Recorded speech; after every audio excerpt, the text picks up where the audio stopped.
J'ai participé à ce panel, c'est vrai, et ce fut aussi un très grand plaisir pour moi de participer à ce panel. Et vraiment, c'est bien. Je vous motive aussi à vraiment insister davantage sur ce genre de panel parce qu'on en a fort besoin. Pour impulser la promotion des produits halieutiques en Mauritanie, comme je viens de citer, j'insiste sur ça. C'est vrai qu'il y a plusieurs points qu'il faut revoir. Mais moi, comme je dis, c'est vrai, il y a aussi du point de vue de la compétitivité que nous sommes en train de voir.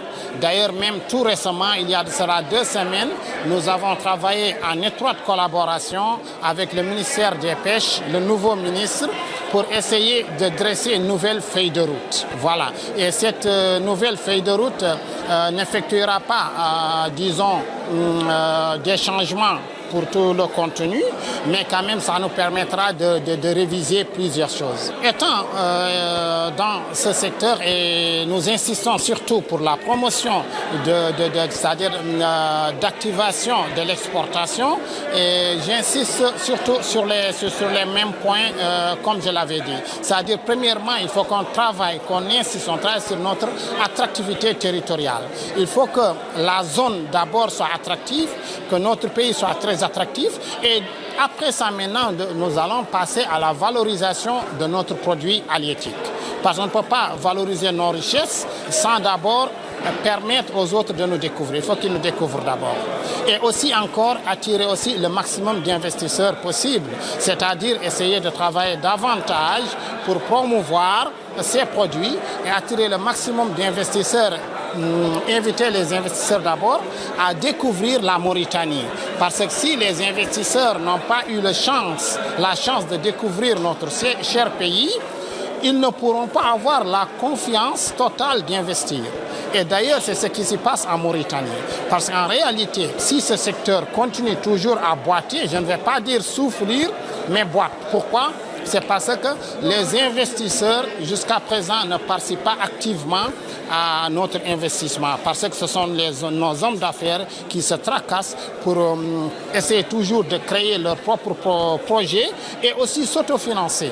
Donc là, vraiment, on a fort besoin aussi encore de cette attractivité, de l'investissement étranger et aussi exploiter ça pour pouvoir valoriser davantage notre produit.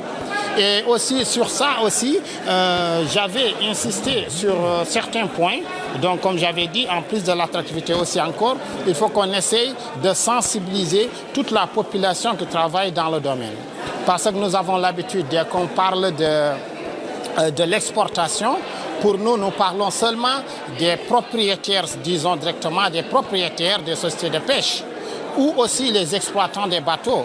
Alors que ce n'est pas ça, c'est toute une chaîne. C'est-à-dire donc il faut vraiment impliquer tous ces gens. C'est-à-dire commençant par les propriétaires des sociétés de pêche, c'est-à-dire les exportateurs directs, et voir aussi la situation des mareyeurs. Après les mareyeurs, revoir aussi la situation des pêcheurs et aussi voir aussi encore leur système de manipulation, parce que c'est encore cette manipulation aussi est très importante, parce que c'est ça qui va donner plus de la valeur à notre produit. Parce qu'actuellement, si nous constatons notre produit est en train d'être commercialisé un peu partout, mais c'est comme si ce n'est pas au nom de la Mauritanie. Parce que le produit mauritanien, on le transporte d'ici vers un autre pays. Après, ce sont ces derniers qui vont changer l'emballage, qui vont aller même parfois jusqu'à faire quelques retouches, quelques manipulations sur notre produit. Et c'est par la suite qu'ils vont changer même le logo. Voilà, parce que toujours notre produit, c'est du produit mauritanien, mais de l'extérieur, vous allez consommer ce même produit, mais vous verrez toujours made in Espagne, made in Italia, je ne sais pas. Et pourquoi? Parce que là, il y a beaucoup de ces choses que nous devons revoir. Donc, comme je disais, il faut qu'on essaie de revoir notre logistique. C'est-à-dire notre logistique, c'est quoi? C'est qu'on essaye d'impliquer aussi les autres acteurs. C'est-à-dire comme il y a les entreprises qui sont là, qui commercialisent les cartons, c'est-à-dire l'emballage. Ces derniers aussi, il faut vraiment les impliquer.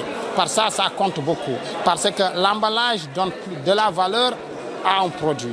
Donc il faut qu'on insiste aussi sur ça, parce que souvent, certains prennent notre produit, ils ne font que changer l'emballage et puis ajouter leur valeur.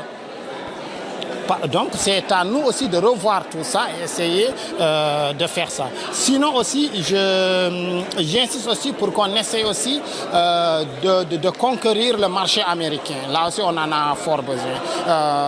Voilà. Et quand j'ai parlé, nous sommes en Europe, j'insiste aussi sur le marché américain. C'est pas parce que je néglige notre Afrique, non, pas du tout. Mais aussi encore, je sais que là, pour l'Afrique, ça marche. Et aussi l'Europe, pour l'instant, ça marche, bien qu'on cherche à faire des améliorations, mais on a fait l'essentiel. Mais il faut qu'on essaye aussi comme j'ai dit, conquérir le marché américain, parce que là aussi encore, il est temps qu'on essaye de conquérir ce marché. Sinon aussi, il y a un autre point aussi, il faut qu'on implique la zone franche. Parce qu'en réalité, depuis 2013, la Mauritanie a créé une zone franche. Mais cette zone franche n'est pas encore jusqu'à présent impliquée à 100% dans le secteur de la pêche et il faut qu'on les implique.